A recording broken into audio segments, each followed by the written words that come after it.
meeting with you and having a glass of wine every couple of weeks. It's been refreshing just to sit here and talk about the gospel. I mean, I love it. Yeah. I just enjoy talking about Jesus. Always have.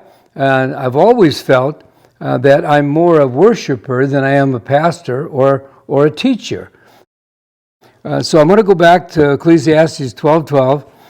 And further, my son, and you are my son, so I can share this with you too, be admonished by these. Of making many books there is no end, and much study is wearisome to the flesh. And this is something that's sad to me, is when you go to a church and you look and it's all Bible study. It's all increase of knowledge now, and it seems like churches are primarily academic institutions that think that they will change you through knowledge. Now, here's the thing: we need to know about God as the Word tells us in order to know God. We need to know the Word and read from the Word to know how to live as the people of God and to know who God is and what He's done. But it doesn't stop there. And so when I listen to a sermon, I want to hear more than anything. I want to hear application. I want to hear about who I am as a believer and what I should be doing and how I should be living my life. But I also want to hear ultimately about who God is and what He's done. I want to come away from a sermon with a call to worship, based upon what I have heard about who God is and what He's done. Because ultimately, as we behold God, as we get to see Him and know Him more truly, we're going to become more like Him, and it's going to change us.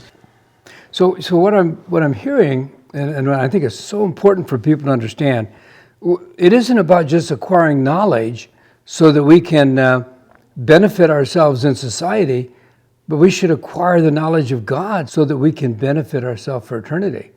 There's a big difference. With our study of the Word of God, we can approach it as simply trying to increase in knowledge, or we can approach it in the life-giving Word that's going to impact our life. The Word of God is alive and powerful, and it transforms me, changes me, compels me, which I could not get from just mere books. The Word of God brings us to God. It tells us who God is and what He's done, and in history and today and in our lives.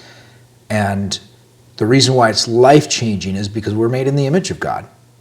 And as we see the person in whose image we're made, we see what we were made to be.